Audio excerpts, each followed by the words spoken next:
కూటమి ప్రభుత్వం అధికారంలోకి వచ్చి 24 నెలలు గడుస్తున్న కాలంలో ఇప్పటి వరకు చేపట్టిన సంక్షేమ అభివృద్ధి కార్యక్రమాలకు సంబంధించి తిరుపతి వేదికగా జరగబోతున్న సభకి సంబంధించి మనతో పాటు మాట్లాడడానికి తిరుపతి ఎమ్మెల్యే ఆర్ఎన్ శ్రీనివాసులు ఉన్నారు. ఆయన అడిగి పూర్తి వివరాలు కనుక్కున్నాం. నమస్కారం సార్. 24 నెలల కాలంలో ఎలాంటి అభివృద్ధి జరిగింది సార్? ఎన్డీఏ కూటమి ఆంధ్ర రాష్ట్రంలో ఏర్పాటైనప్పటి నుంచి కూడా రాష్ట్రంలో సమతుల్యంగా ఒక పక్క తిరుపతిని ఏడుకొండల వెంకటేశ్వర స్వామి పాదాల చెంత ఉంది కాబట్టి తిరుపతిని అన్ని రంగాల్లో అభివృద్ధి చేయాలని గౌరవ ముఖ్యమంత్రి గారు నారా చంద్రబాబు నాయుడు గారు, గౌరవ ఉప ముఖ్యమంత్రి శ్రీ కొణిదెల పవన్ కళ్యాణ్ గారు, యువ నాయకులు నారా లోకేష్ గారు తిరుపతి ఒక మంచి పుణ్యక్షేత్రం. ఇక్కడ అన్ని రంగాల్లో కూడా అభివృద్ధి సంక్షేమం జరిగినాయి. ఇప్పుడు ఇండస్ట్రీస్ కూడా చాలా వరకు మన ఎన్డీఏ కూటమి ప్రభుత్వంలో తీసుకొస్తున్నారు.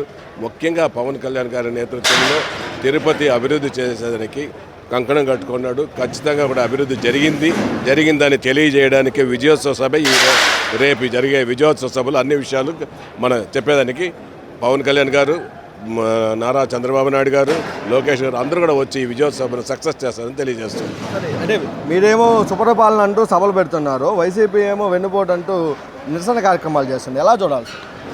వైసీపీ పోయింది, వైసీపీకి పార్టీ పేరు పోయింది. ఇప్పుడు గొడ్డలి పార్టీ, వైసీపీ పార్టీ లేదు, గొడ్డలి పార్టీ కూడా అది ఇంకా అంతమైంది.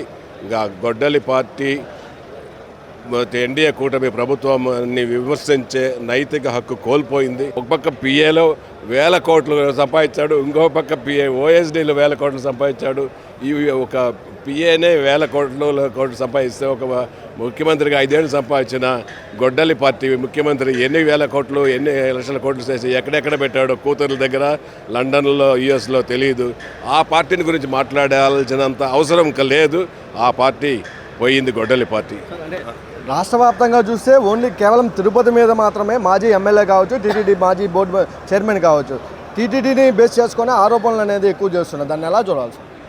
ఏడుకొండల వెంకటేశ్వర స్వామి ఎవరిని వదిలిపెట్టాడు. వెంకటేశ్వర స్వామికి తప్పులు చేసిన ఎవరైతే మాజీ ఎమ్మెల్యే అయితేనేమి, ఇంకొకరైతేనేమి ఎవరైనా అయితేమి దాని పని దాన్ని చేసుకుపోతుంది చట్టం.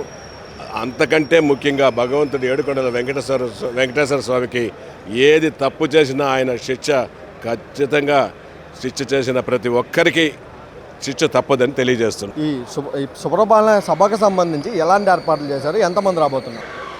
సంక్షేమం, నమ్మకం, సంక్షేమం, అభివృద్ధి అనే పేరుతో ఈరోజు ఇక్కడ మొదటి సభను తిరుపతి శ్రీవారి పాదాల చెంత నిర్వహించుకోవడం జరుగుతుంది.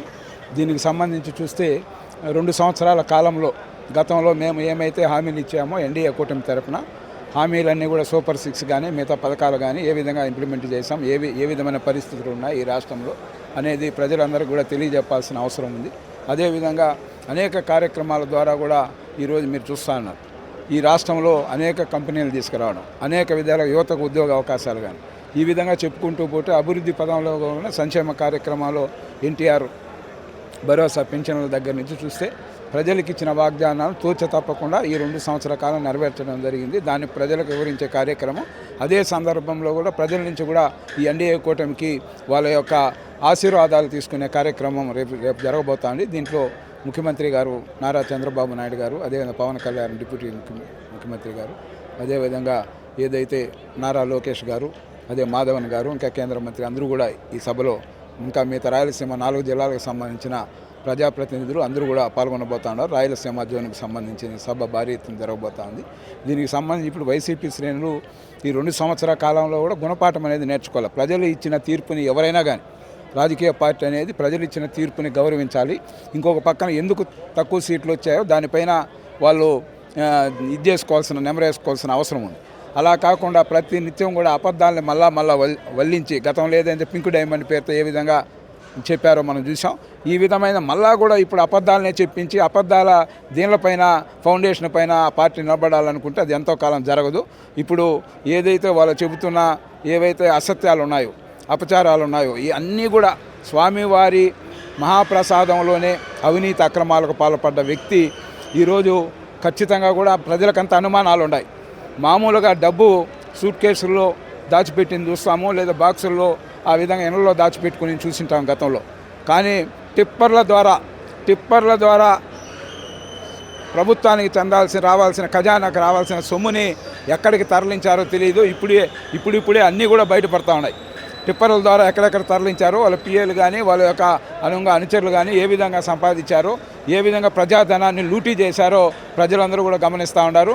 ఖచ్చితంగా రాబోయే రోజుల్లో ఇకనైనా వాళ్ళు ప్రజా యొక్క తీర్పుని గౌరవించి వాళ్ళ యొక్క తప్పుల్ని తెలుసుకొని ముందుకెళ్తే బాగుంటుంది. కానీ అలా కాకుండా ఈ విధంగా చేయడాన్ని తీవ్రంగా కూడా పరిగణిస్తా ఉన్నాం.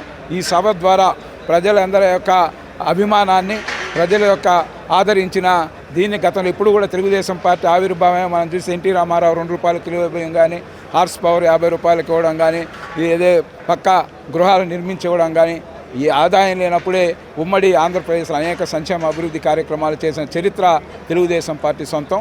ఈరోజు కూడా తిరుమలలో మనం ఒకసారి చూస్తే ఈ 2 సంవత్సరాల కాలంలో లడ్డుని ఏ విధంగా భక్తులు చెప్తా ఉన్నారు, లడ్డు ఏ విధంగా ఉందని. వారం రోజులు 10 రోజులు పెట్టినా చెడిపోయే పరిస్థితి లేదు ఈరోజు. అదేవిధంగా ఒక దర్శనాల విషయంలో కానీ ఇంకోటి కానీ ఏ విధంగా పారదర్శకంగా ఉందో మనం చూస్తాను. ఈరోజు కూడా ప్రతి నిత్యం టీటీడీ చైర్మన్ విమర్శించడం, ప్రభుత్వాన్ని విమర్శించడం ఇదే పనిగా పట్టుకొని ఉన్న వాళ్ళకి ఈ సభ ద్వారా గుణపాఠం చెప్తారు ప్రజలని కూడా తెలియజేస్తాను. కూటమి ప్రభుత్వం వచ్చి 24 నెలల కాలంలో అనేక అభివృద్ధి సంక్షేమ కార్యక్రమాలు చేపట్టాము. ఇలాంటి అభివృద్ధిని చూసి ఓర్వలేకే వైసీపీ ఆరోపణలు చేస్తుందని చెప్పి తిరుపతి ఎమ్మెల్యే ఆర్ఎన్ శ్రీనివాసులతో పాటు టీడీపీ నాయకులు నరసింహ యాదవ్ చెప్తున్న పరిస్థితి.